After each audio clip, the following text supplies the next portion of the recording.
YouTuber ആറാട്ടണൻ എന്ന സന്തോഷ് വർക്കിക്കെതിരെയും പീഡന case file ചെയ്തു. ഇനി ഞാൻ പറയാൻ പോകുന്ന സത്യങ്ങൾ കേട്ടാൽ ബഹുമാനപ്പെട്ട കോടതി വരെ ഞെട്ടും.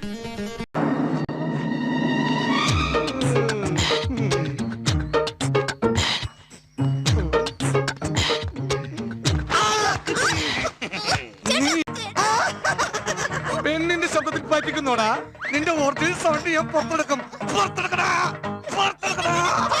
ചേട്ടൻ തന്നെയാടാ, രാജപ്പൻ ചേട്ടൻ.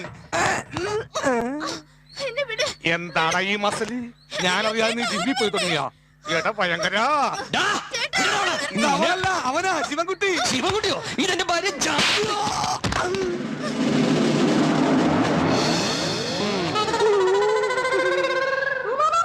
അലൻ ജോസ് പെരേര എന്ന യൂട്യൂബർക്കെതിരെയും കേസെടുത്തു.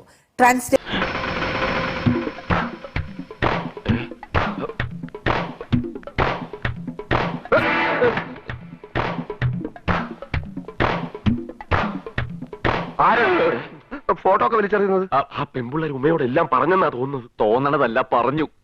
ഈ പ്രശ്നത്തിനൊരു പരിഹാരം ഉണ്ടാക്കിട്ട് പോയാ മതി. നീ ഇത് മര്യാദക്കകത്ത് എന്ന് എന്തെങ്കിലും പറഞ്ഞ് അവളെ തളച്ചില്ലെങ്കിൽ നീ ഇനി പോണ്ടിച്ചേരി കാണൂല. ഇത് വലിയ ശല്യമല്ലോ. ഇപ്പൊ വലിയ ശല്യമല്ലേ? നിന്റെ സൗന്ദര്യത്തിൽ അവളുമാര് മയങ്ങിന്ന് പറഞ്ഞ് നീ അല്ലേടാ ഉമ്മയുടെ കൂട്ടുകാരെ മുമ്പിലേക്ക് അവനെ തള്ളിവിട്ടത്. പോയി സമാനം ഉണ്ടാക്കാൻ നോക്കണം. എന്നാ പിന്നെ നീയും കൂടെ എന്തിന്? ഈ വക വൃത്തിയുടെ കാര്യത്തിനൊന്നും എന്നെ കിട്ടില്ല. തനിച്ചങ്ങ് പോയാ മതി. എന്തോ എങ്ങനെ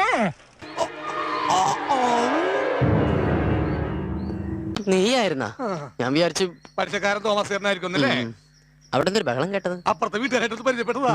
നീ പരിചയപ്പെട്ടില്ലേ? പുതിയ താമസക്കാരല്ലേ, അതിനുള്ള സമയം അങ്ങോട്ട് ഒത്തുന്നില്ല. എങ്കിൽ എവിടെന്നെങ്കിലും കുറച്ച് സമയം പലിശക്കെടുത്ത് നീ അവരെ പരിചയപ്പെടണം. എത്ര നല്ല ദമ്പതിമാരാ. പട്ടാളക്കാരന്റെ ഒരു അഹങ്കാരവും ഇല്ല. നല്ല തങ്കപ്പെട്ട മനുഷ്യൻ. ചോദിക്കാതെ തന്നെ എന്ത് തരും. നീ എന്താടാ കോടതിയിൽ നിന്ന് ഇറങ്ങണ തവലിട്ട് മുഖമൊക്കെ മൂടി? ആഹാ, ഇവനാണ്. നിനക്കെന്താ അവിടെ പണി? ഞാൻ ഒരു കെട്ട് മുളക് പപ്പടം കൊടുക്കാൻ വേണ്ടി വന്നതാ. നിങ്ങൾ എന്താ ഇവിടെ? ഞങ്ങൾ പപ്പടം മേടിക്കാൻ വന്നത്. ഇവിടെ എന്താ വില? ഞാൻ ഹോൾസെയിൽ റേറ്റിനാ കൊടുത്തത്. റീറ്റെയിൽ ആയിട്ട് മതി. ദൈവമേ, എവിടെയെങ്കിലും പോയി കത്തോട്ടെ. നിങ്ങൾ